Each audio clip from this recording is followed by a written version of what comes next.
اعوذ باللہ من الشیطان الرجیم بسم اللہ الرحمن الرحیم رب اشرح لی صدری ویسر لی امری واحلل عقدۃ من لسانی یفقہوا قولی۔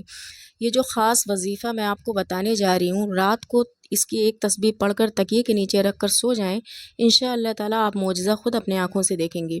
یہ یاد رکھیں کہ اللہ تعالیٰ پر یقین رکھنا، ان پر توکل کرنا مین ہے۔ اللہ تعالیٰ ہر انسان کو مشکل سے نکلنے کا راستہ ضرور بتاتے ہیں، اور ایسی جگہ سے اللہ تعالیٰ اس کو رزق عطا کرتے ہیں کہ بندہ حیران رہ جائے۔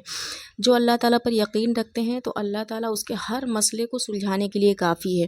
اللہ تعالیٰ کی ذات بہت ہی رحیم ہے۔ وہ ذات پتھر کے اندر سے کیڑے کو بھی خوراک مہیا کر دیتی ہے۔ وہ ذات جو بنجر زمین سے پودے باہر نکال دیتی ہے۔ پھر ہم تو اشرف المخلوقات ہیں۔ بس آپ صرف اللہ تعالیٰ سے مانگتے رہیں، کسی اور کے پاس مانگنے کے لیے نہ جائیں۔ اللہ تعالیٰ ضرور راستے بنا دیں گے۔ ہم اگر دنیا میں کسی سے کچھ مانگتے ہیں تو وہ ایک دو بار کے بعد ناراض ہو جاتا ہے اور کہتا ہے کہ اس کی تو عادت ہو گئی ہے، روز آ جاتا ہے۔ لیکن اللہ تعالیٰ کی ذات رحمان الرحیم ہے، غفور الرحیم ہے۔ ان سے ہم جتنا مانگتے ہیں وہ اتنا ہی خوش ہوتے ہیں۔ بس اللہ تعالیٰ سے مانگنا نہیں چھوڑنا ہے، پورے یقین کے ساتھ۔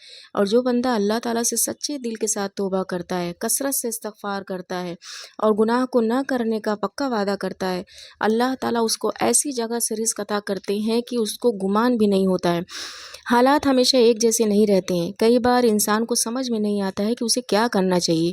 اس ٹائم پر ہم کو ڈپریشن میں نہیں جانا ہے، بلکہ اللہ تعالیٰ سے اپنے گناہوں کی توبہ کرنی ہے اور دعا کرتے رہنا ہے۔ دعا میں اتنی بڑی طاقت ہوتی ہے کہ وہ ہمارے لکھے ہوئے کو بھی بدل سکتی ہے۔ اور اللہ تعالیٰ اپنے بندے سے بہت محبت کرتے ہیں۔ وہ ذات کبھی بھی اپنے بندے کو تنہا نہیں چھوڑتی ہیں۔ تو آج سے ہم اللہ تعالیٰ سے توبہ کریں گے، اپنے گناہوں کی معافی مانگیں گے۔ تو آئیے آج کے خاص وظیفے کی طرف چلتے ہیں۔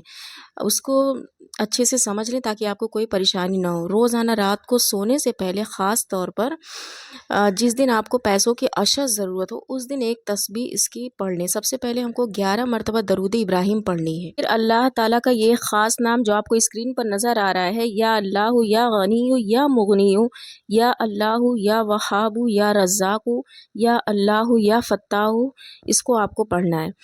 اور یہ تسبیح آپ کو اس وقت پڑھنی ہے جب آپ کو پورا یقین ہو کہ کوئی بھی آپ کو ڈسٹرب نہ کرے۔ اس کو پڑھنے کے بعد نہ آپ کو کسی سے بات کرنا ہے اور نہ ہی کوئی اور کام کرنا ہے۔ اس کو پڑھنے کے بعد آپ تسبیح کو تکیے کے نیچے رکھ کر سو جائیے گا۔